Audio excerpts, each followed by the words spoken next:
Making sense of grammar. Reducing adjective clauses. Hello, English learners. Today, we are delving deeper into the realm of grammar. We'll be focusing on reducing adjective clauses to adjective phrases. Understanding when to do this can make your sentences cleaner, more professional, and easier to read. So, without further ado, let's dive in. Before we learn how to reduce adjective clauses, let's take a moment to remember what an adjective clause is. An adjective clause, also known as a relative clause, is a group of words that describe a noun. It begins with a relative pronoun like who, which, that, or whom.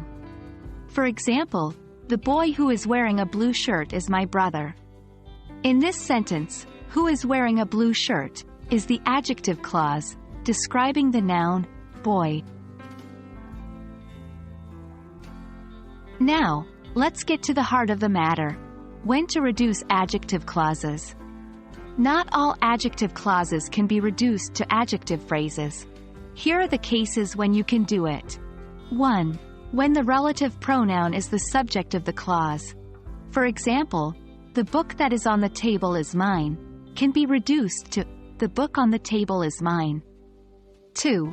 When the adjective clause uses the verb be as a linking verb.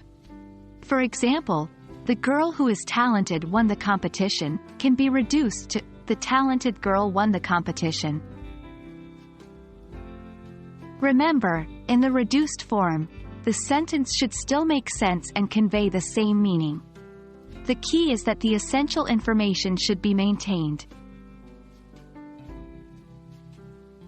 The process of reducing adjective clauses involves removing the relative pronoun and the verb be.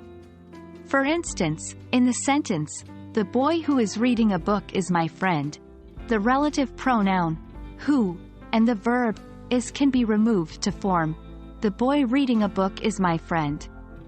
Also, the adjective clause, the girl who is talented won the competition, becomes the talented girl won the competition when reduced. Here, the relative pronoun who and the verb is are removed, and the adjective talented is placed before the noun girl. That wraps up our lesson on reducing adjective clauses to adjective phrases. It's a subtle art that can add a lot of finesse to your writing and speaking. Practice this, and over time, you'll find it comes naturally to you. We hope this video has been helpful in your journey of mastering the English language. Until next time, keep learning and keep practicing. Happy studying!